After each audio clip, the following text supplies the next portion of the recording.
All right. I think we're live. I need to be adding some topics in here on the screen between us. I don't even have all that done yet.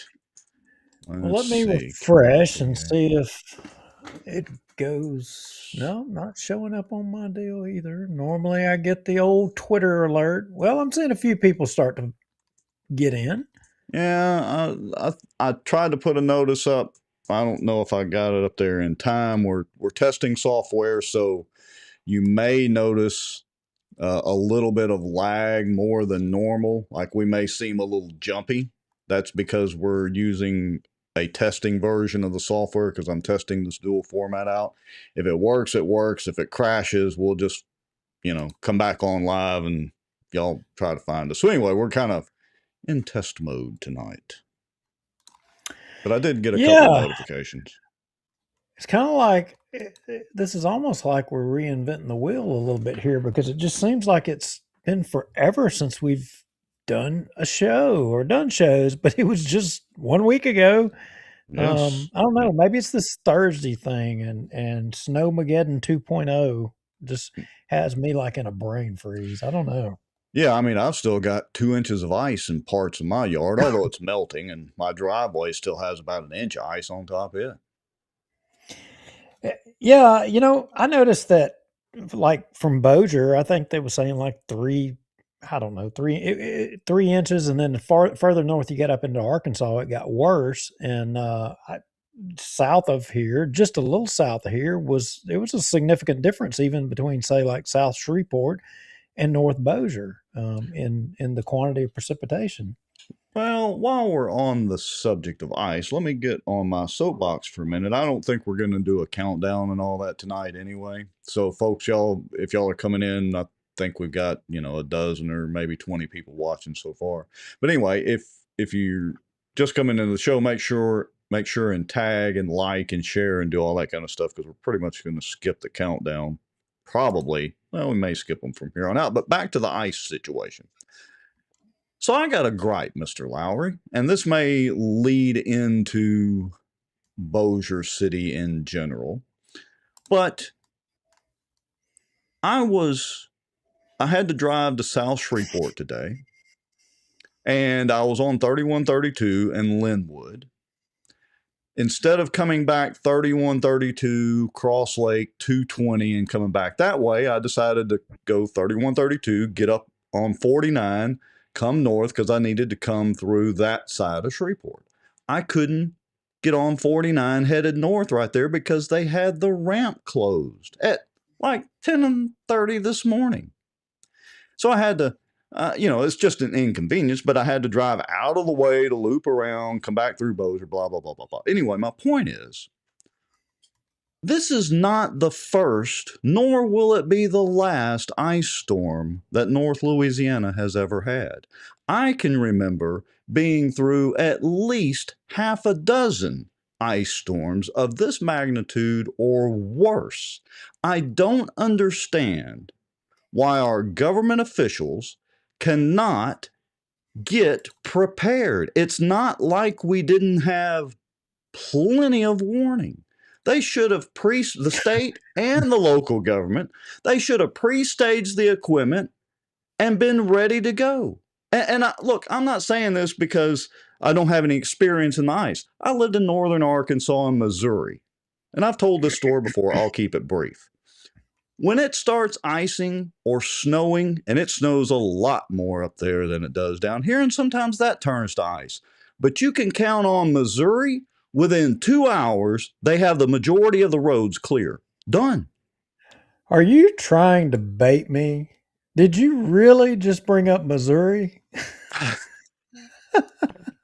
It's the dinging of the phone incessantly on this corn. Well, look, no, I get, yeah, well, that's a self-inflicted wound, Right. somewhat. Yeah, it is. It is. but, but look, I'm not as worried as much about the ice as I am the fire. So, What? and when the fire, What fire? did you not Now, know? no. What Did fire? Oh, to the people trying to melt the snow? Well, no, no, no, Oh. no. You got to go down in the notes and go to the first link. Go to the police jury. Did you not Oh, know that we were famous across Louisiana? We were unique I'm from not even everyone sure else. I want to click on this link, but I'll take the bait. Hold on. D- During the ice storm, while we had, Lord knows how many inches of ice. I mean, Uh, w- there was more hazards than just the ice. so I'm hoping this shows on the screen again. We're trying out this dual format deal. If our video seems a little jumpy, it's because we're testing the software right now. But I think everybody can see. I did not realize this, Mr. Lowry, until right now. We were in a burn ban during the ice storm. Yeah. I mean, look, I'm just saying, this came across my radar that we were the only parish in the state that, I mean, it's snowmageddon, shelter in place because of the ice and the snow and the precipitation, and we're in a burn ban at the same time. Wow, I honestly had, but it makes sense. I'll tell you how stupid this is. Now, for all of you government types that are listening, maybe somebody will know. Maybe you know, Mr. Lowry. Okay, I am sitting at Swan Lake Road and Highway 80. You know, over there where the Quick Trip and all that is, and used to be Sue's Country Kitchen right there at that red light Yeah, intersection. yeah, yeah. There's a road grader. Now, this was Tuesday, so there's plenty of ice still on the road. You know, it was drivable and obviously easy to drive in my truck, but still plenty of ice. There's a road grader headed westbound on Highway 80. He even has a little escort truck behind him, but he didn't have his blade down. And my wife is like, how come they're not clearing the roads? There was still 2 inches of ice on Highway 80. And I said, I bet you it's a parish or city versus state deal. She goes, well, that's a state road. I said, it's Highway 80. She goes, well, why isn't the state out there grading the road? This guy drove for miles with his blade up. So, y'all riddle me this. Let's just say that Shane, our new CAO, whom we're very proud that he's the CAO, let's say that Shane says, all right, boys, you city boys, let's get the road graders out there and the heck with it, state or city road, clear the roads. Now, if they're doing a state road, is like DOTD going to come arrest the city boys that are clearing off the roads? How does that work? I mean, what kind of trouble would they really get in? Well, I don't know, but what I would say is, well, no, I'm not even going to say that. I mean, I don't know. Great question. I mean, great question. But you know what? But you The understand the employee, point. but the employee probably was like, "Lord, I'm not dropping this blade on the city road because if I tear my thing up, back they're gonna have my butt." I said, "When did you tear it up?" "Well, I was doing something in Bossier City." "Oh no, can't have that." Well, it's just ridiculous, though. I mean, and look, maybe I'm just pissing and moaning tonight. I don't know, whatever. But it's just stupid. The whole I shared out on my personal feed and all that. The whole I-20 debacle again in Lincoln Parish. Did you see that on the I westbound see. side? I seen that, and I we didn't put this in the notes, and we weren't going to talk about it, but I mean, look, I've got some opinions and I've got some thoughts on this deal, and I ultimately saw they had the National Guard out there, so I know a little bit about Finally, truck. I know a little bit about trucks. I know a little bit about cold weather. I mean, I spent a couple of years, up in Wyoming and Utah, and I mean, just it's as cold as it gets.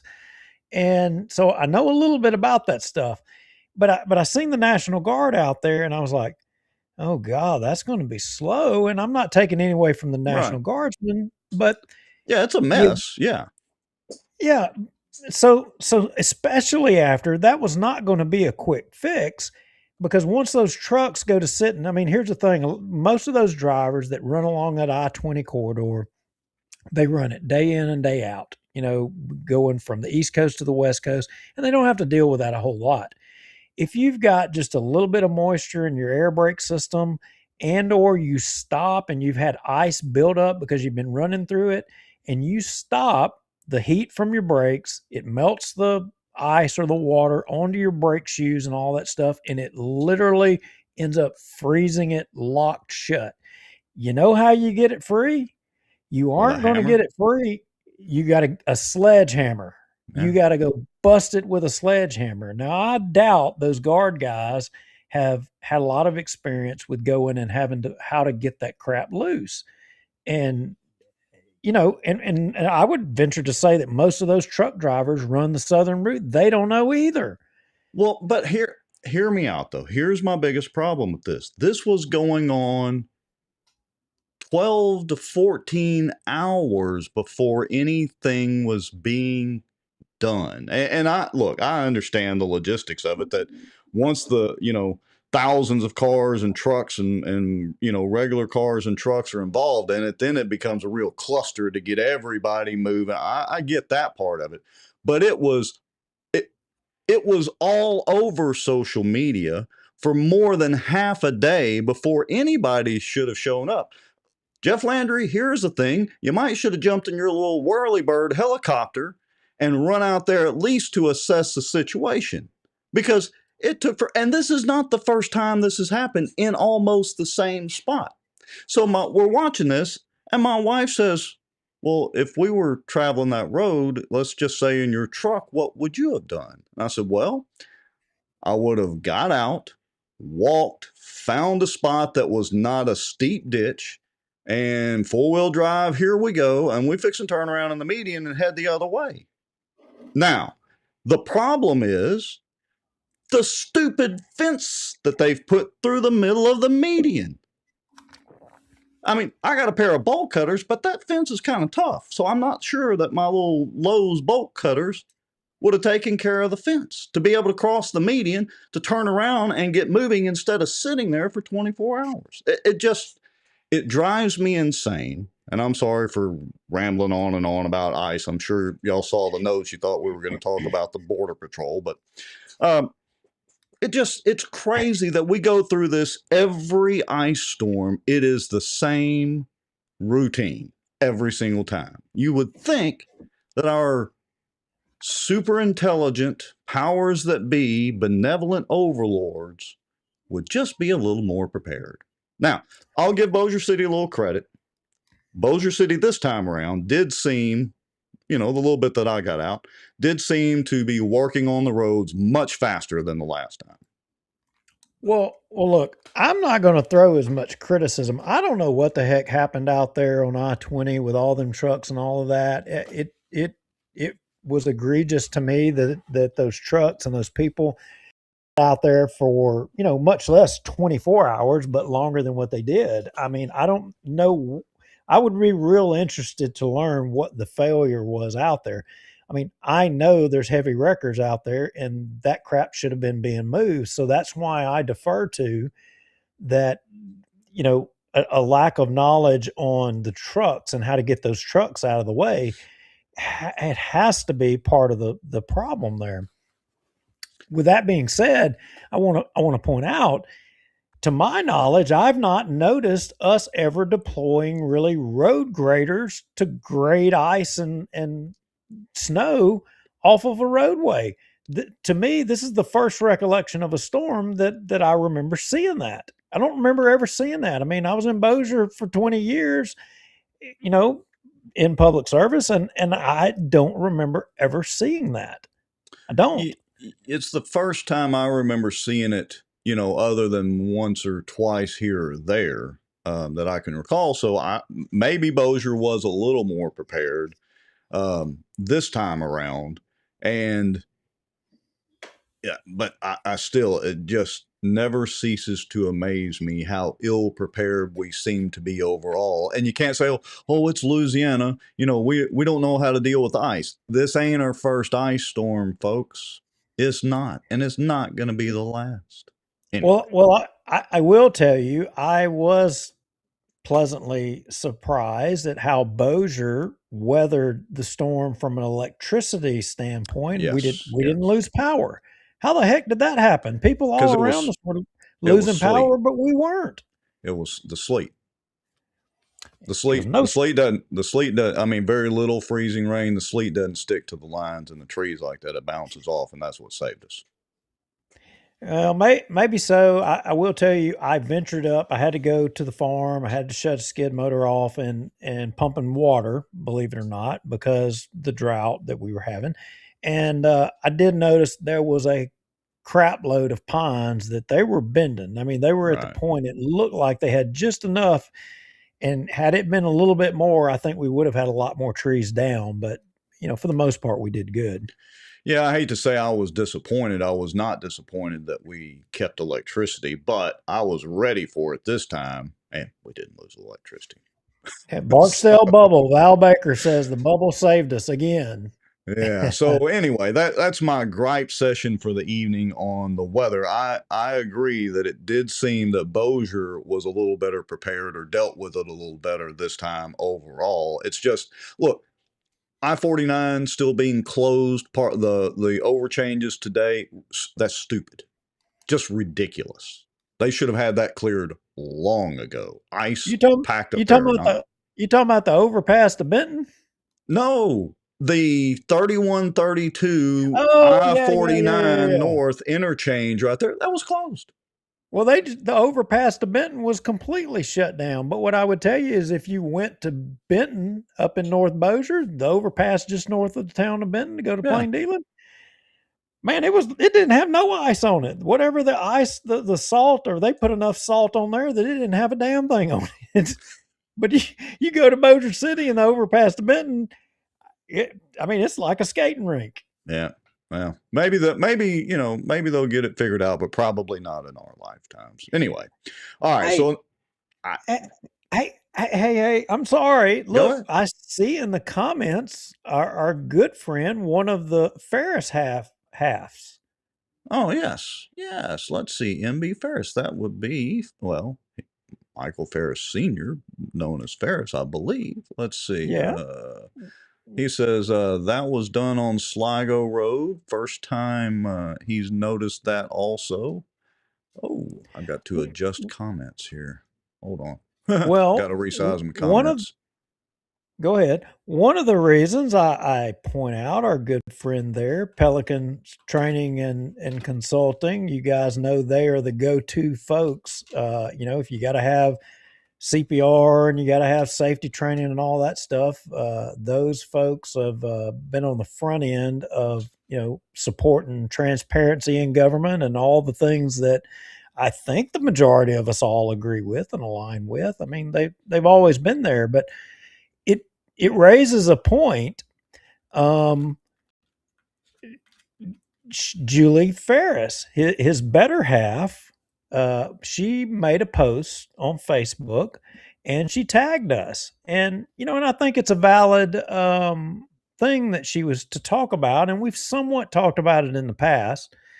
And I don't know if you would like to partake in that discussion now. I think it's worthy of talking about. And we're talking about the Senate race coming up. And Right.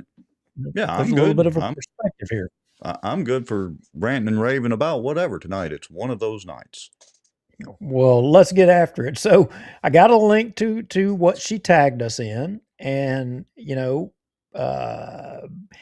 she ironically utilized or shared one of the posts of someone who has been a guest on our show, and I consider a friend, Jill Hines at Health Freedom Louisiana. And we've kind of not really been, I don't know. I guess you could say we've tried to be non-denominational. We got a lot of friends on different sides of things in the Senate race. I Uh, like everybody that has been in it. Yeah, you all have right. your So cursor that over it. that link is dead, or we've been blocked. I don't think Jill would probably block us, but that link is coming up dead. So let me see if I can find it. Okay. Was it a post of Jill's or a post of Julie's? Well, Julie was sharing one of Jill's. Okay, let me see if I can find everybody. Yeah, Let's it's not see. far down in her in her post there. Keep going, keep going, keep going. They're such a good looking couple. They are, and fun to hang out with too. By the way, They are. They're maybe a little bit too much fun. all right. It's probably because depends on her settings that she has because I don't see it. Was it a post of Jill's?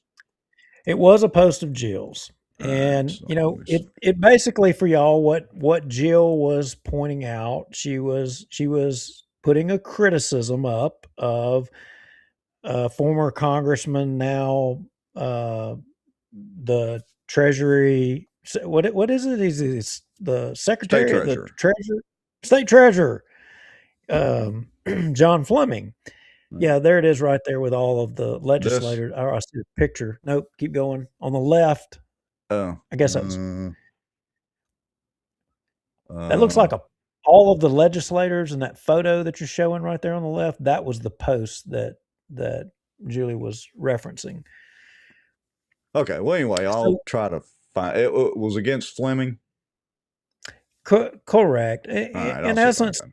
what Jill was trying to say, and she was trying to say that all of the legislators who were the most outspoken against the carbon, right there, that post Capture. right there, yep, the carbon capture Okay. stuff right there. All You right. got it. Let me see. I'll see if I Um, can put it up on the screen a little bit better. yeah, But she go was ahead. trying to say and be critical of that those folks were all of these legislators were the most outspoken against the carbon, sequestration stuff. And to their credit, I'm not taking anything away from them. They are, but we even had Danny McCormick on here and talked about, and Danny acknowledged that they kind of didn't know, and there were some bad things that were put in front of them, and they had some bad votes. Wasn't no secret. Well, Fleming early on was being critical of all of the legislators, and it would be somewhat hypocritical. And he was mainly, I think, directing that at Blake Miguez, as a result. Well, it was a fair criticism, in my opinion. I mean, because if you have a bad vote, you have a bad vote, and you've Well, got to own it.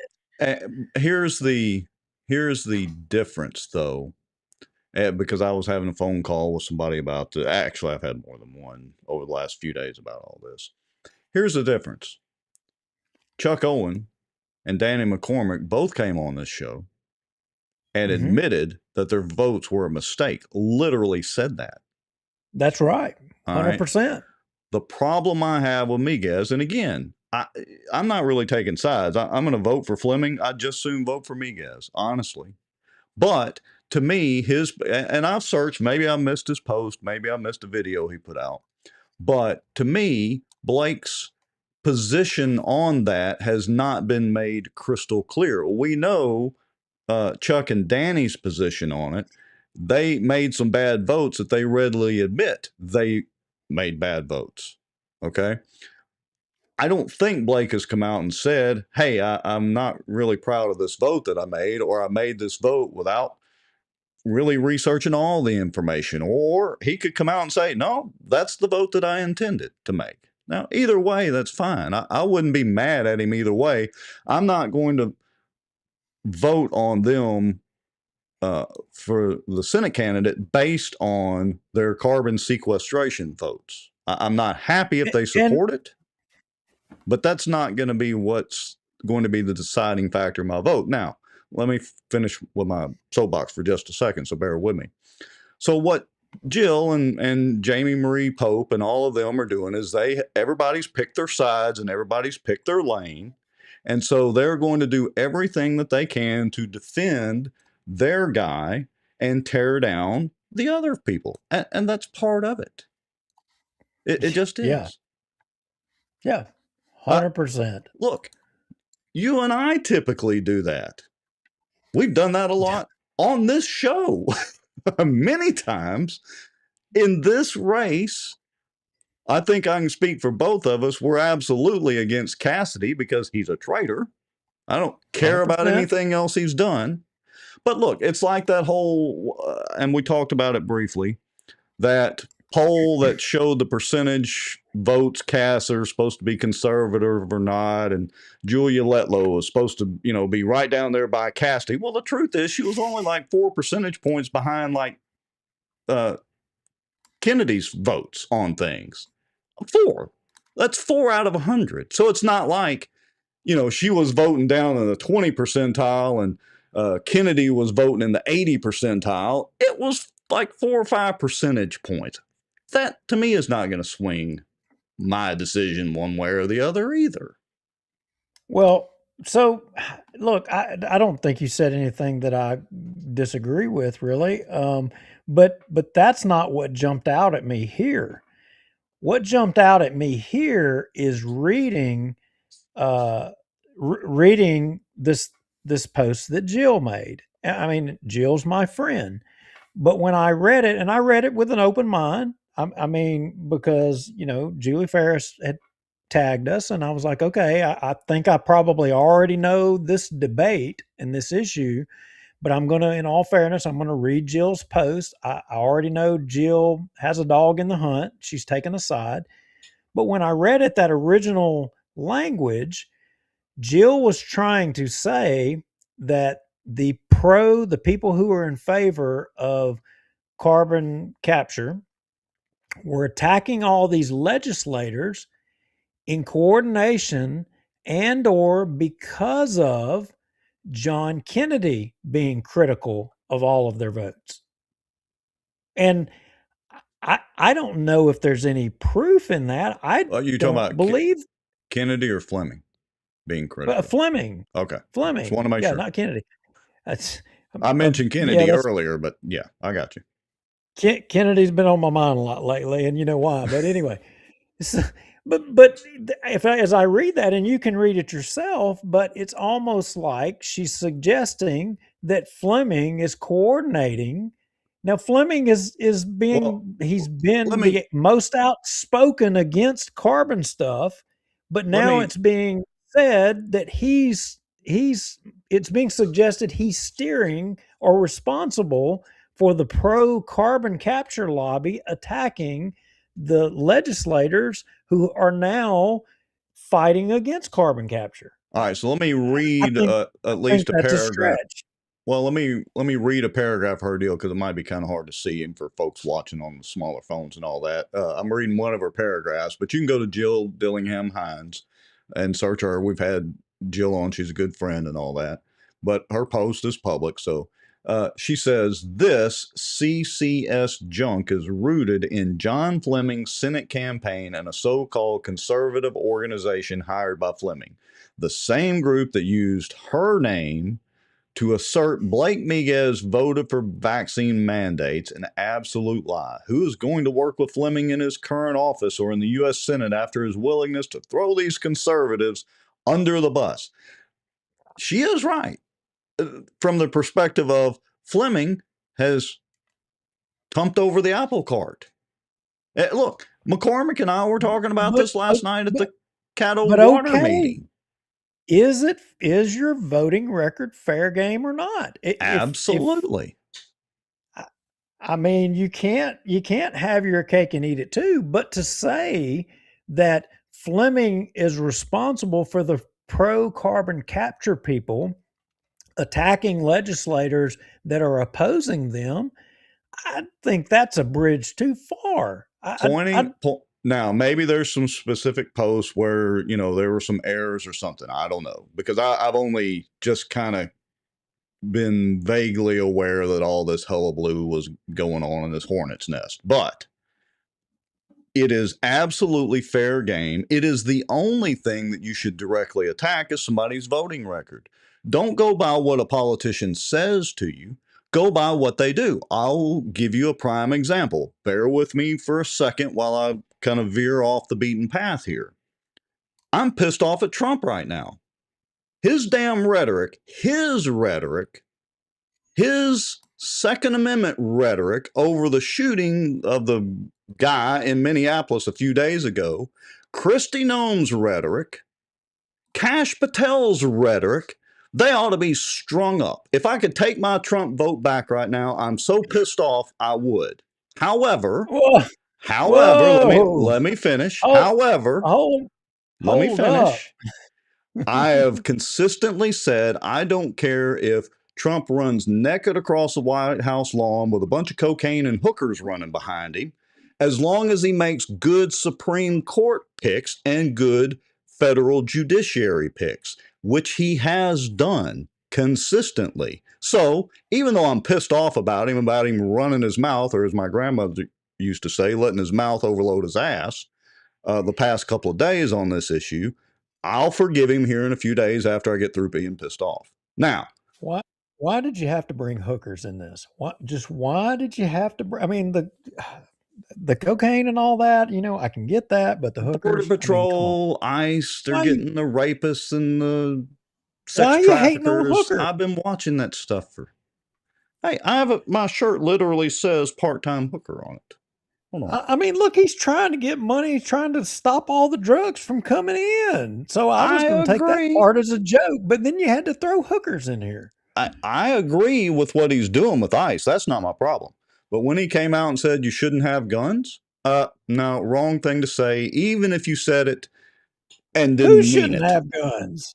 Who shouldn't have guns? Trump said you should not go to protests with guns. He forgets all the Second Amendment protests and everything where we all show up with guns.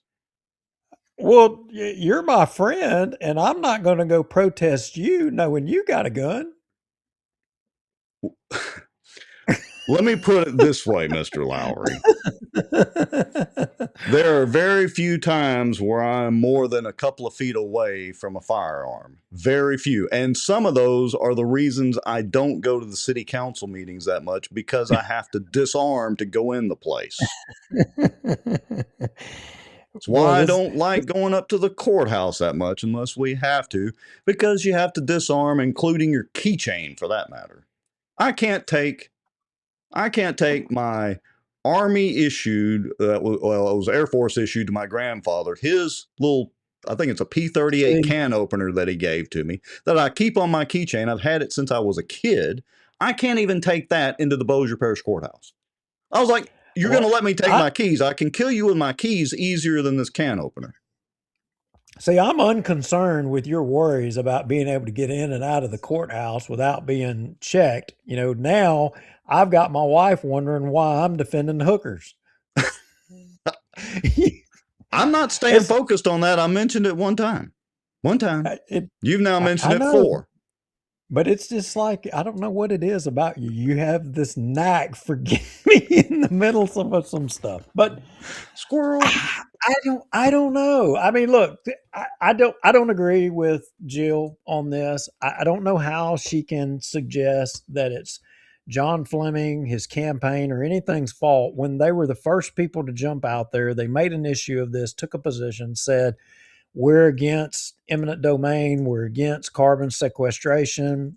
They took a strong position on that. They criticized everybody. They criticized anybody. They could have just advocated for how strong they are on the position, but they made it an issue. We the same way we do on this show. They said all these legislators, even people who are friends that identify with them, with him, they had these votes. And I would contend that probably that action has steered some of them to take a more strong position against it, and has probably moved the needle a little bit. But to suggest that they may be coordinating or working with the pro lobby when all their advocacy has been against carbon sequestration, I don't know. I just don't. I don't like that. I think that's the same. That's spin, But it's campaigns. It's politics. Yeah, they've picked their sides, and that's fine. Again, I like Blake Miguez very much so. Look, he finally got constitutional carry back to the people in the state of Louisiana after McCormick had tried for many years and a couple of other people. He got that across the finish line. That's my litmus test for everybody. So I don't have a problem with Blake. Do I like his carbon sequestration votes and eminent domain votes that's got everybody's dander up? No, I don't particularly like them, but I can overlook that because of a Second Amendment stance. So anyway, and my problem, and this is throwing all the legislators that had a bad vote on this, and I said this when I ran trying to go down there. I think it's bullcrap that these legislators have the quantity of legislation that is poured on them every session. And I'm not crying for them or pity pot. That's not what this is about. But what I'm saying to everybody is that your legislators get too many bills, too much information poured on them and sought to be forced through these sessions. And the result is you get a product that comes out of these legislative sessions that has not been able to be thoroughly considered by the legislators, and the legislators find themselves in the position to where they have to depend on lobbyists or people to give them summations what this means, and they may not always get the full summation that they need. I mean, lobbyists they're paid to try to steer things a certain way. So the only way you fix this to where is you slow down the process, you slow down the quantity of stuff that's coming through there. Some person, I had this debate with another person. They said, well, we need to start paying these legislators a real big salary, and they just do this full time. I don't think that solves your problem. I don't think it solves it either at That all. just that just says that, well, you're paying them. They should be able to do the more bills. They should be able to do more stuff. Well, I'm sorry. I don't think that's going to work out as well as people think it would. Look, Yeah, and I'm the first person to say that whatever the state approved salary is for them, I don't know, it's like less than $20,000 a year or whatever it is. Um, I don't think that that's enough considering the amount of time that they have to do. And I don't mind them being compensated some for their time and expense, even though they're serving as an elected official. I wouldn't mind that being bumped up a little bit, or whatever. But sure enough, paying them to be a full time look how Congress turns out. I mean, let's just you can use that as an easy litmus test. How well that works out, just apply it, that to the state level, and well, you have about the same thing, in my opinion. yeah. I mean, it's the same thing on the federal level. I was literally reading through bills today that just endless amounts of bills, and there's no way that any your senators, your congressmen, there's no way they can process through all of this legislation.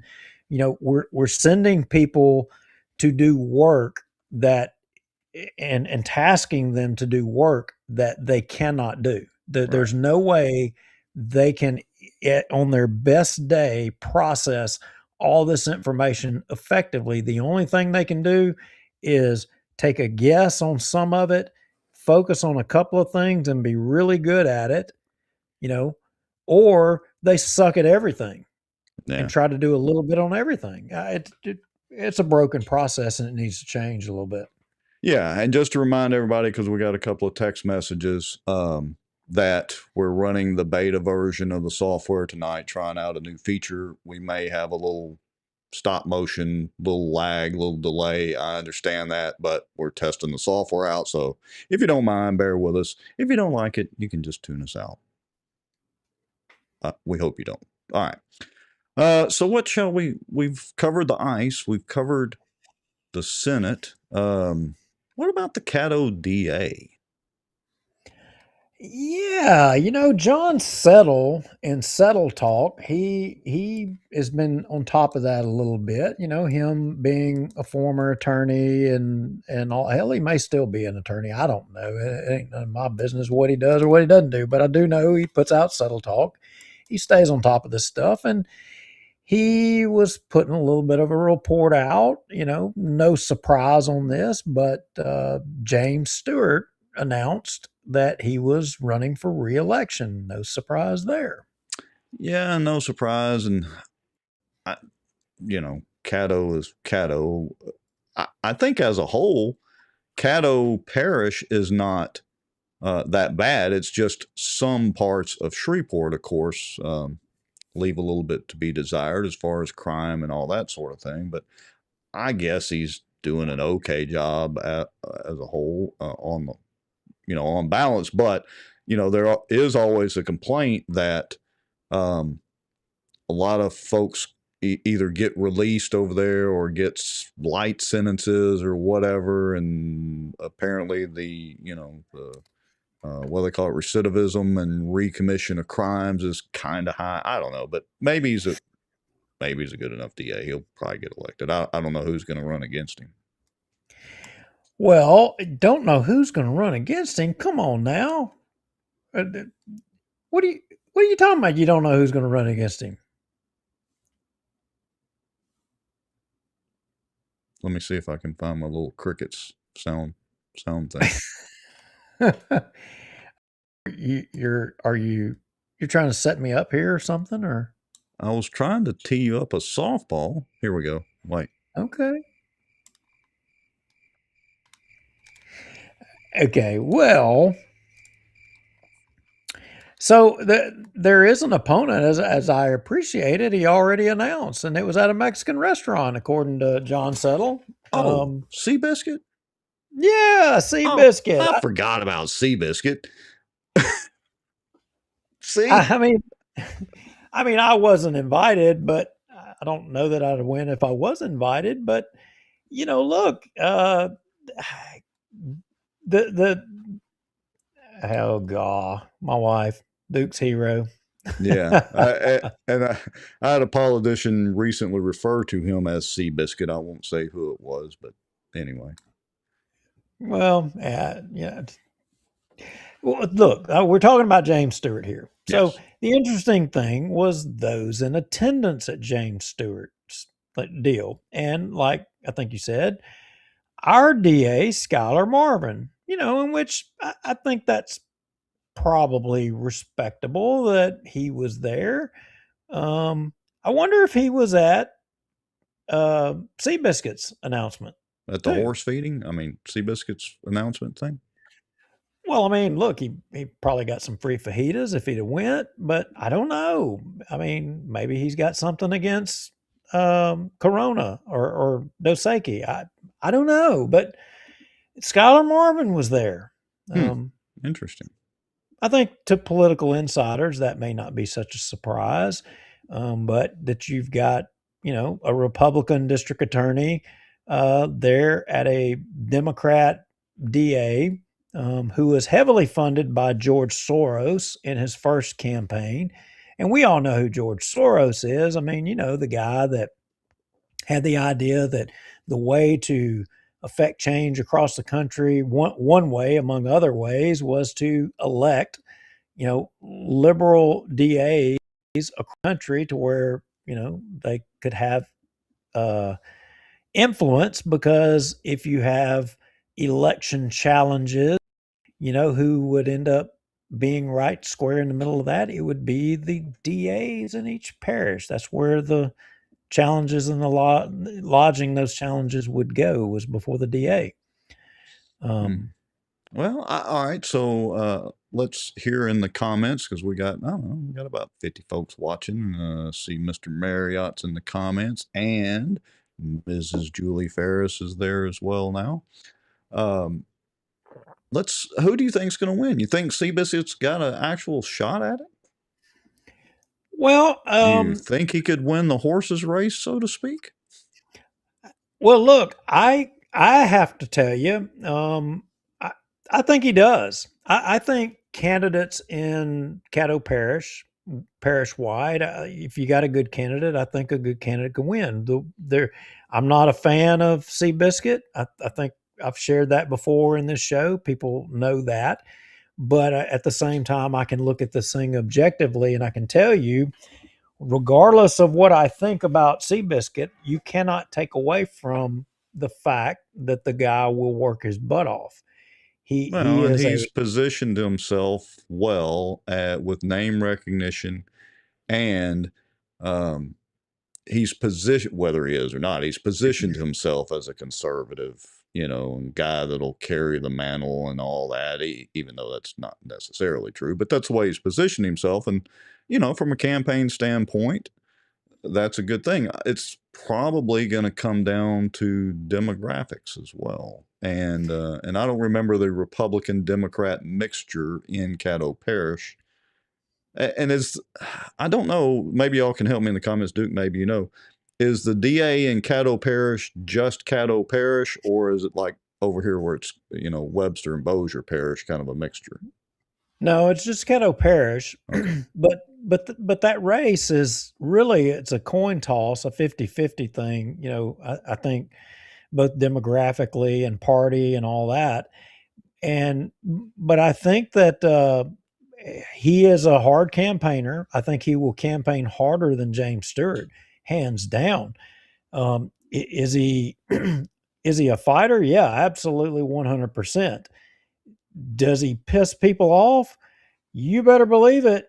I mean, look, people there should be no doubt as to whether they would support him from the conservative side. There's people will sit on their hands and they're not going to do anything to help him because just his demeanor and the way he carries himself. Yeah. The big question here is what's his best buddy walk on water going to do? MJ, you think MJ is going to endorse him? I mean, I don't know, but I'm just saying that's peas and carrots right there. I mean, they both carry a spare knife in their back pocket to put in, any back that's needed so the other one can't be blamed for the other one. I mean, I would be shocked if Mike didn't weigh into this thing.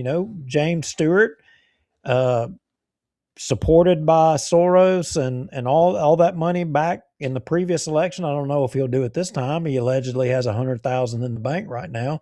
Seaball, there's according to Settled, no money to speak of, maybe because there's no report.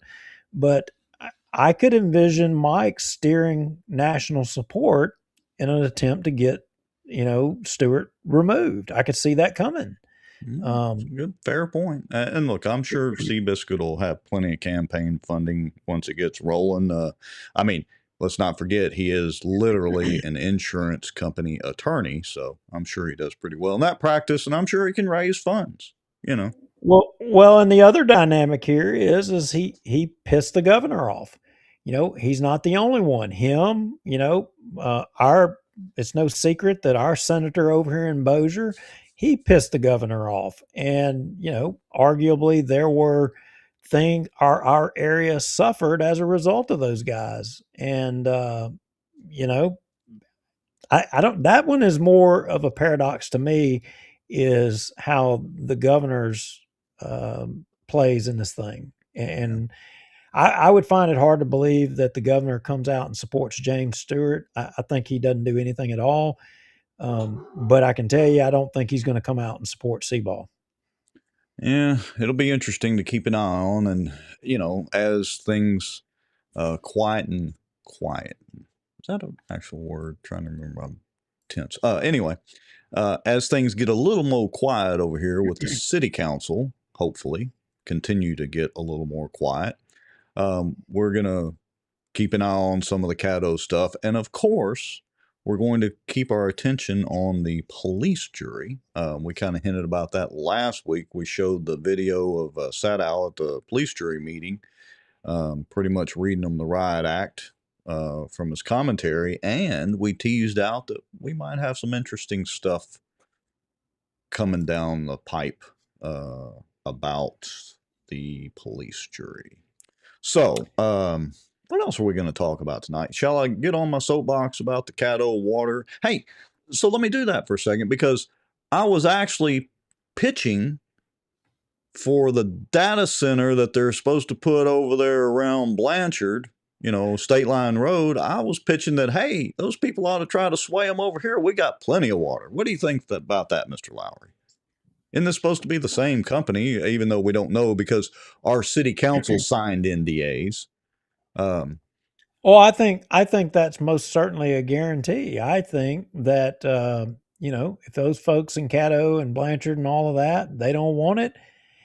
I I think the door is wide open in Bossier. Come on over here. And Well, it's funny because let me switch to screenshot, so hopefully this will work. Oh, look, that's what I see when I'm doing trying to manage all this. There's my dual screen setup. But anyway, let me get away from that. This is our good friend, Mr. Chris Crackman, Caddo commissioner over there, which is basically like our police jury. Pretty much the same thing. So give me just a second. Let me put this screenshot up on the vertical side over there for folks that may be watching vertically. Anyway, he's putting a resolution or going to try to get a resolution advanced through the Caddo Commission. Of course, that's kind of contentious over there in Caddo Parish, especially with Mr. Crackman. But he says he's got a resolution urging and requesting that the Red River Compact Commission and the Louisiana Department of Energy and Natural Resources place a moratorium on the withdrawal of water from Caddo Lake for any use other than small commercial or residential use and to otherwise provide with respect thereto. This would request a pause on any industrial size project that would feed off Caddo Lake, hence the data center, until the questions of water woes are answered. He's not anti anything. It's being transparent after many calls. And last night's, actually, I was there at the meeting, had a pretty good turnout. That they don't know. Both Danny and Chris were there, and they stood up and told everybody, "Hey, we can't tell you much. We can just tell you what we don't know, and who may know some stuff but won't say because they signed NDAs." So, I mean, look, so we've talked about this on countless shows in the past, kind of like we're old farts in the social media thing here, but we dug into this water thing. The the source of water in our area that is able to be a source to adequately supply on a large scale water needs for industrial purposes as well as regular people potable consumption, you may say, is the Red River. right. And Bossier City, to its credit, is set up to be able to process water out of the Red River. I mean, I can remember the joke about, we pull in our water. The city of Shreveport dumps their sewer in it, and we pull our water out of it. And but the truth of the matter is I'm not, and I don't know the numbers. You probably know the numbers, Rex. I got to tell you, if I was a Caddo Lake person or whatever, I would probably have reservations about the volume of water that's going to be needed coming out of Caddo Lake too. I I agree with it. That is a wetland, and a that's a big deal. That goes far beyond just Louisiana. That's a Texas deal too. Well, yeah, and so let me get on my soapbox for a minute, so y'all bear with me. This is pretty much the same spiel that I gave at this meeting last night and gave at the Greater Caddo Lake Association meeting last week, or was a week before, in Mooringsport. But look, here's the deal. The truth is, right now, if you go stand at the spillway of Caddo Lake and you set your watch and wait about 3 minutes, maybe 4 minutes, in that amount of time, there is enough water that has gone over the spillway, approximately 3 to 3.5 million gallons, that would more than supply the data center for an entire day, as far as we know now.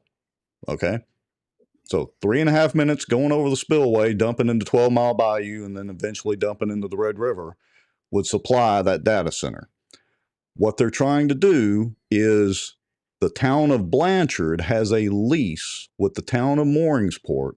I think it's a 99-year lease for $100 a month to lease the area by the Mooringsport boat ramp where the water intake is, and Mooringsport doesn't actually draw any water out. Blanchard does, and then sells it to Oil City and these other communities around there. So that's why Blanchard is on the hot seat for selling the water potentially to this data center. Okay, so the truth is there's enough water going over the spillway, and look, 77% of the time, or between 70 and 80% of the time, Caddo Lake is above pool stage, which means water's flowing over that spillway. The biggest problem I have is that if we get through another drought period like we had in 2011, and that's a problem, and then if another data center comes in, or if Texas is finally successful in drawing water out of Caddo or upstream from Caddo out of Big Cypress, which feeds Caddo Lake, if they're successful in diverting water and selling it over to Dallas, it's like playing whack-a-mole. And then one data center comes in and they're going to say, oh, that wasn't very difficult and they were able to get through and able to get water and all that. Let's build another data center and another data center. And then you have a real problem. The other thing is, and I'm almost done, Caddo Lake is getting shallower, at least 30% shallower from the time that they built or rebuilt the dam and the weir back in the early 70s. So what that means is all that plant life and all that dies and all the salvinia that they spray have to kill it, well, it settles on the bottom and it silts in and it can't flow properly down 12 Mile Bayou and into the Red River because the dam is there. So the lake is getting shallower, which means it's literally every year has less volume of water to be able to supply any of these data centers. So I pitched last night, I said, hey, why don't y'all try to run them off and steer them over here to Bossier? Apparently Bossier and the Port Authority, we got plenty of water. So there's my soapbox.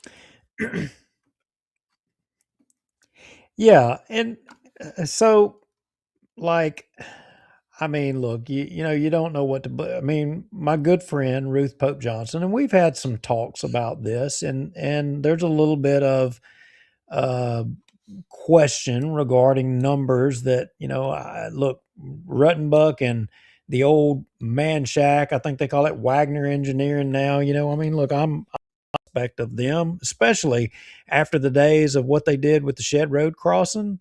I got to tell you, I don't know that I'm ever going to take what they say at face value, because they tried to pass off something on another engineering company when it was clearly their responsibility.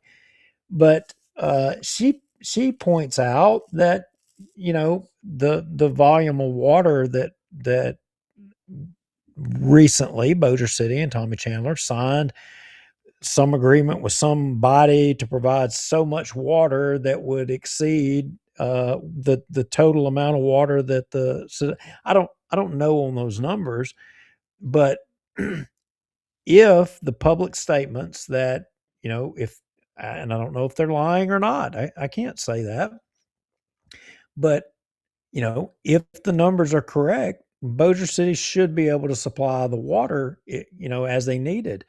And while former Councilman Montgomery and that former council said, if we build this pipeline to the port, we won't never have to raise water rates again. And lo and behold, 1 year later, we're raising everybody's damn water rates. I think, and I trust, we all did a lot of work to put new elected officials into Bossier, people that would check those boxes and make sure that, some of these people that we're talking about, they went along with that water line and they acknowledged that there's the chance that that thing could go the other direction.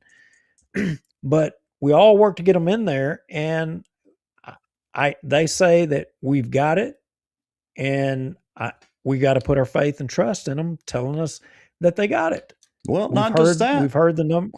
We literally have Cypress Reservoir that's never been used as a reservoir. It's been used as a water skiing and fishing lake and shooting fireworks off, and that's about it. Oh no, it's also used to abuse local landowners. Just Well, ask the and Cypress District. yeah, and they use it to dump, some of the sewage and stuff from the couple of those subdivisions over there and a few people's houses and all that. But that's a whole other story. So I don't know. Here's the thing to me, you know, the math doesn't lie right now. Would this one particular data center drastically hurt Caddo? No, unless we just had a horrendous drought. Can't really predict that. I wouldn't have a problem if they said, look, if it is, if the water level in Caddo gets down to pool stage, thus no water is running over the spillway, you can't draw from Caddo Lake. You'll have to pull from an alternative source. If there's water flowing over the spillway, personally, I don't care if they draw it out of there or not. It's literally just flowing over the spillway. I would argue that Caddo actually needs a drawdown. I would argue and can make a damn good argument that that entire dam and weir needs to be redone with some drawdown gates to actually draw Caddo down periodically. You got to do something to dry the silt out and compact that silt. It is noticeable that it is getting shallower. But that's a whole other Now look, discussion. Yeah.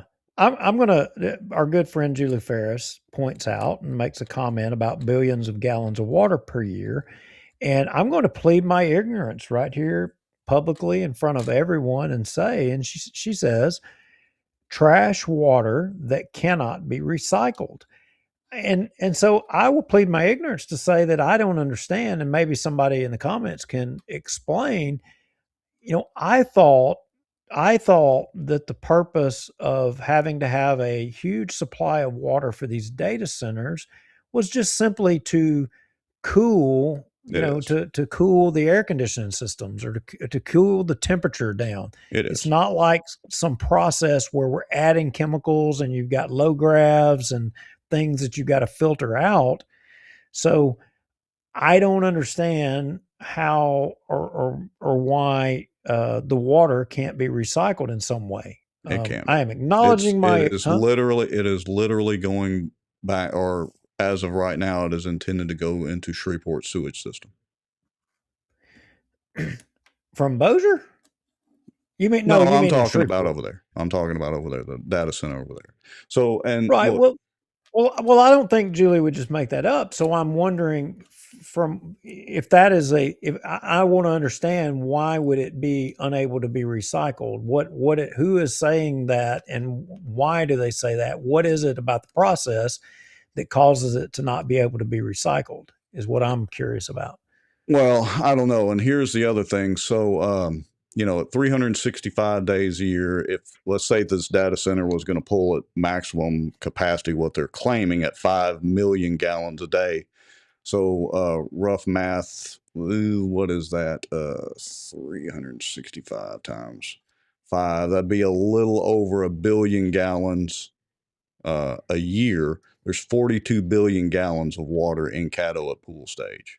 Probably a little less than that because of the siltation, but around let's just say 35 to 40 billion gallons of water in Caddo Lake right now at pool stage. Now, again, I'm not advocating for the data center pulling from Caddo Lake, but the math is the math. So, again, my problem is once they get one data center in, there's going to be another and going to be another. And that problem is going to get worse, especially if Texas has the rights to 50% of the water in Caddo, basically. So that problem is going to be exacerbated if they start sending and diverting water to Dallas, in addition to building multiple data centers over here that are pulling out of Caddo. As much as I want a drawdown on Caddo periodically, I want that to be a very controlled thing, not a free for all. So I want to make clear what my stance on this is. Yeah, no, I agree with you. And again, I plead my ignorance. I know that you're more knowledgeable on this, but as I appreciate it, historically, Texas, Oklahoma, and Louisiana has had a compact on water rights, from that I think all those tributaries in some way a little bit base off of the Red River. But, does that that old compact come into play here on all of Yes, this or not? because it was actually redone and updated in 1980 or 81. I've posted it on the Outdoor News. I may share it over on Bossier Watch, or y'all can just go to the Outdoor News. But I've actually posted the information sheet on that Red River Compact, which controls the water rights between Texas and Louisiana, as well as Oklahoma and all that for the Red River. But it also controls it for Caddo Lake as well. And that's where you basically get the 50-50 split between Texas and Louisiana. Even though, James Bayou is on the Louisiana side, Big Cypress Bayou contributes about 37 to 40% of the water that comes through Caddo. That comes out of the back of Lake of the Pines, which again, that's a Yeah, whole other conversation. yeah, and to all of their credit, they years ago they all oh crap, I can't. It was a big lawsuit. I think it was between Oklahoma and Texas that brought all of that to the head, which ended up resulting in the compact. But it, as I appreciate it, correct me if I'm wrong, Rex, it delineated what rights each state has to so much of the resource, and you know all of that is coming into. They saw in the future that every state was going to end up having more increased demand, increased demand, increased demand, and probably at some point we were going to get to where we're at today, and it's going to this thing's going to grow. It ain't going to get smaller. This issue is going to be more contested and more Well, litigated probably as time goes on. here's the thing, and the buzzword of the day is AI, AI, AI. But the truth is, data centers have been around for a long time. It's not just AI. As we do more and more computing and we have these little phones and we're broadcasting live across social media, that's all powered by data centers. So think of data centers not as some new technology. There is not at all. But you need horsepower. So it's kind of like a car. The more people that you stuff into a car, the more horsepower you have to be able to drive those people down the road at a certain speed, or a pickup truck. If you're pulling a trailer, the heavier the trailer is, the more horsepower you got to have to pull it. The data centers provide horsepower to companies like Facebook, Google, etc., Amazon, etc., to be able to do all this computational power that they have to do as we're coming into their services and websites with our devices. Does that make sense? So you're yeah, so you're the tech guy here, and the issue is water and cooling, right? Yes. That's the big issue with these things. Water Okay, cooling and so electricity. you're the tech guy. I mean, Elon Musk has proposed putting these data centers in space. I think he even in a post he went out so far to say is that the future is ultimately all of this will be stored not on the planet but in space, natural cooling per se. What's the feasibility of that? I mean, is the ability of transmission via satellite or whatever? I mean, is that plausible? It's plausible, but let me give you an example. So the problem with doing this in space right now is latency. Okay. And to put that in perspective, let's use traditional satellite internet access before Starlink. Okay. The problem with that is those were single geostationary satellites that were way up there in space. And so the round trip time that it took a packet of data to travel from Earth up to the satellite and back was generally over a second. Now, that doesn't sound like very long, but a second in computer time is an eternity. Starlink, the reason it's insanely popular and so good is because those are low Earth orbit satellites, and he's putting up thousands of them, not a single geostationary, and they're not very, very high up, actually. So the latency or round trip time of the data packets with Starlink is much less. You can actually first person shooter game on Starlink and have a pretty good experience. You can't do that with traditional satellite uplink. So I would think the problem that has to be solved is the latency of the data packets traveling that far into space and back. And that's a physics problem that would be exceedingly difficult to overcome.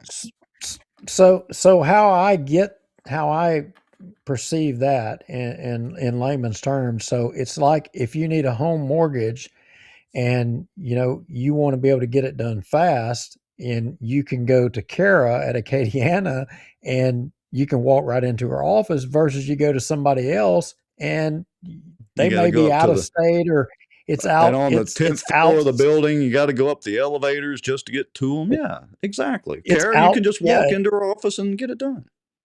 yeah, it's outsourced way the hell out, and you may not even know who you're talking to. Yeah, your round trip time, your overall time to get it done. Yeah, it's much less Uh, with Kara. So yes, Kara is like Elon Musk. She just didn't know it. rates have been dropping, you guys. So I mean, look, if you're looking at a mortgage and you need to be making a move, you need to get on the phone with Kara. The time Right. is right. And Julie said Starlink already launched. Well, let me just clarify too. So Starlink, I think Elon anticipates somewhere around 17,000 low Earth orbit satellites. Right now, there's somewhere around 10. So he's got a lot more to launch. And that's why they've done the limited rollout. When Starlink came out at first, you could only get it in limited areas because they didn't want to overwhelm the system as they're sending up more and more satellites. And those satellites are designed with a finite life, and they fall back down, in theory, burn up in orbit before they hit the Earth, and they just send more up. So there's your Starlink lesson for the night. Well, hey, look, I want to bring something to everybody's attention. Something came across my radar. Well, actually, my wife again. She brought something to my attention. Cut one, rounded. And I had no idea about this. Okay, I've not seen this before, and if y'all know Kara, I mean, when you start messing with money, there's nobody better when it comes to dollars and cents, right? Literally, and you damn sure don't want to argue with her over a cent. But apparently, that is exactly what took place here. You see that line right there, All right, first of rounding. all, no, I was more on the grilled sensation. I've not had a grilled sensation. Look, I'm not so sure that this ain't the best thing that Walt Bigby has brought to Bossier City, but you got to admit, Zaxby's chicken is good. Good job, Right. Walt. Yeah, it Yeah, is. y'all can hate on me for complimenting Walt on Zaxby's, but it's good stuff. I really like the fried mushrooms too. Those are Yeah. off the chain. But okay, anyway, but look, have any of y'all been seeing this on your receipts of places that you go? Well, What is that? Rounding. yeah, interesting you say that. We'll give a second for folks to comment and all that. I've had a little bit of experience with this now. This is the first time I've actually seen a receipt, but I have seen where places, they're not giving back pennies anymore. I mean, Well, and it's to Crump's credit. I mean, he's basically signed another 10 millionth executive order doing away with pennies. But the truth is, it costs like, what is it, 10 cents or 20 cents to make a penny? Like for the federal government to make the penny? It, it doesn't, that math doesn't add up. well, yeah, but I'm sitting here thinking about this. I mean, if these businesses are going to start rounding by a penny, um, I don't know that I completely understand this here, because really, it's how are you going to round on a penny if there's no more pennies? The next denomination is 5 cents. So actually, you're not talking about a penny. You're actually talking about 4 cents. Well, yeah, and in this case, it was only rounding 1 penny, but you're right. What if it's, 4 pennies? I'm sure the business is going to round up. They're going to rather take 3 or 4 more of your cents rather than give it to you, right? Well, what's the rule? Is it you're always rounding up? You never round down? Well, I mean, I know the rule I was taught as a child in math about how to round numbers, but I think they're going to just round up every time. I mean, if I was a business person, it's what I would do. Well, I I think this is a temporary problem. And you know why I think this is a temporary problem? because I don't think we're going to be holding pennies, nickels, quarters, and dollar bills in the near term. I think it's all going Fiat to currency. no, it's going to the digital thing, and Yeah. we're going to all be doing that. I think this Well, stuff's going to be a thing of the look, past. yeah, well, that's a whole other conversation too. But I mean, the truth is, look at any of your dollar bills or whatever denomination you happen to have in your pocket. It is a legal tender note. There's no gold backing that. It's just the full faith and credit of the United States government. Do we have full faith in our government? Do you do? I've been buying cryptocurrency. I just got to tell you, I'm loaded up on it, and I ain't on that. I ain't on that West Coast California Bitcoin like some people I know. I ain't doing that crap. West Coast California. but, Well, let me just remind you that to power the blockchain, you need data centers owned by large corporations. Those blockchains don't just happen magically out of thin air. It's not little fairies sprinkling pixie dust to make that work. It takes computing power, and it takes electronics that are primarily built in China, for that matter. I don't know what that has to do with Bitcoin being at 84,000 right now. But okay, I'll just agree with you. Hey, it was at 120. I'm still way up on Bitcoin. It's going the other direction, but I I, stabilized. yeah, but I think this is a telltale to the future. I mean, because look, what are the rules on this rounding thing?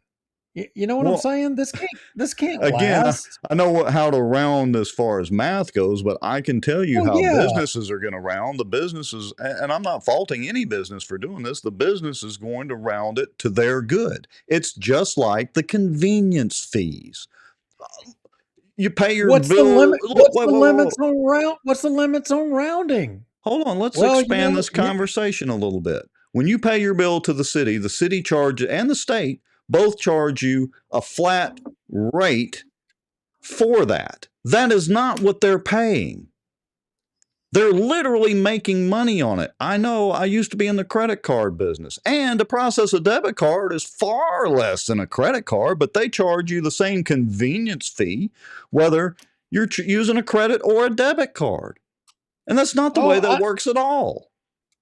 Well, I know that, but when we all get over to this digital currency and the crypto stuff, which is coming, Mario's going to be crying. He's going to have to find a new business. Oh no, he's a smart guy. He knows how to Oh, expand. I know he's a smart guy. Everything I he know. touches turns to gold. But here is another indicator of something that that's not common. We haven't really been seeing this. I mean, this is literally on a meal at a small, it's minute because level. Trump did away with the penny, and I'm not faulting him for it. I get it. The math don't work. But it's because Trump did away with the pennies. Look, I agree with the tariffs, but the fact of the matter is the tariffs are also raising a lot of the prices. I get the reasoning behind it, and we have to do a course correction because it's been jacked up for so long, but there's going to be a little bit of pain before there's gain. That's just the way it is. Yep. So, Yep. There's my 2 cents. Not my 1 cent, my 2 cents. Yeah, 2 cents. You're rounding again. I got it. Okay. And Walt's making more sense per chicken. I get it. There you go. He's adding to his bottom line. Good for him. I wonder if that's per nugget or how much per chicken. I don't know. Yeah. I could go all day here. Anyway, so hey, I know we're about ready to wrap this thing up, and guys, we all the cold weather and all that stuff, and we all were like kind of locked down and all. And right before that, we had a pretty tragic event in Bossier with one of our local sheriff's deputies that lost his life in a horrible incident, on the train tracks up there off of Benton Road. And Tim Jordan, Yes, I've got some cuts in the folder regarding that. His services are coming up, but we wanted to kind of plug out there that they put a deal for a memorial fund for him. You know, he had a wife, and as I appreciate it, some kids. And, you know, if there's anything you do, we don't normally do it. We don't normally put these things up here, but I think, you know, in this case, this is one that maybe we ought to kind of put it out there. Yeah, so give me just a second. I'm working on that because we can't display a Word document. Let me convert it over to a screenshot for just a second. We'll make sure and get it out there on the screen. And Yeah, believe it or not, we do get press releases and things from local government agencies. There was a time when they tried to cut us out. They didn't act like the attorneys at Bossier City Hall, but we do get a lot of them now, and especially we get the ones, you know, out of Benton. We don't get any from the police jury, but the sheriff's office does, and this was one that they put out. Um, and yeah, go ahead. this is the for the one for the memorial fund. Said it's been established at Citizens Bank and Trust to assist the family of Deputy Tim Jordan, who was tragically killed in the line of duty while serving the Bossier Parish Sheriff's Office on January 21st, 2026. Dedicated public servant who faithfully served the citizens of Bossier Parish with honor, courage, and commitment. His loss has deeply impacted the sheriff's office, the law enforcement community, and the many lives he touched throughout his service. The Deputy Tim Jordan Memorial Fund has been created to provide support to his family during this difficult time. Community members, businesses, and organizations who wish to honor Deputy Jordan's memory and service may make donations at any Citizens Bank and Trust Company location, which includes branches in Benton, Houghton, Oil City, Vivian, and two in Shreveport on North Market and Uri Drive. Uh, Sheriff Whittington said the outpouring of love and support for Deputy Jordan and his family has been overwhelming. This fund allows our community to come together to support the family of a deputy who gave his life in service to others. The Bossier Sheriff's Office extends its heartfelt gratitude to the community for its continued prayers, compassion, and support. For more information, contact the Bossier Sheriff's Office. So, yeah, we don't normally do this kind of thing, but hey, if you got a little bit you can give, every little bit would help the family, I'm sure. Absolutely. So that is all that I have for tonight. I did see Val Baker. He put police jury in a question mark. I don't know what he was proposing. Maybe he wants us to jump the cat and put something out there that we've kind of gotten the hopper on the police jury early. Maybe that's what that's about, but can't go there quite yet, Not Val yet. Baker. Got to do our Not homework. yet. Yeah. Got to do our homework. All right. Well, I want to thank everybody that did watch tonight. We did announce it. I mean, I put a post up the other day that we're going to do tonight, but I didn't put up a little show deal till right before. I appreciate everybody being patient. I realize the video is probably a little bit jerky rather than what y'all are used to. Hopefully, the audio came through fine. We're trying out new software, all that kind of good stuff, blah, blah, blah. Appreciate everybody watching. And Mr. Lowrie, I appreciate you as we have now hit show 287 of Bossier Watch. And like we always say, over 300 with everything else we've done. Yeah, over 300. And hey, you know what? I like this Thursday nights. That enables me to watch The Curse of Oak Island on Tuesday nights. I love it. It's not why we Yes. changed, but I'm now get to go back and watch it. I See love there? it. That's just an added benefit we didn't even consider. Little lanyard for Thursday nights. You're able to watch Oak Alley on Tuesday nights. So yeah, as we said last week, we're gonna probably shift them to Thursday night. And so we'll put out some notices and all that, and maybe let everybody know. We appreciate everybody tuning in. We've had, I don't know, over 50 people watching, so that's actually pretty good. Yeah. All right. Thank you, sir, for all the work, and glad you're keeping us on the edge of technology. Couldn't do it without you, no doubt about it. And hey, we'll see you guys next Thursday. Like Rex said, thanks for being here, and good night, everyone.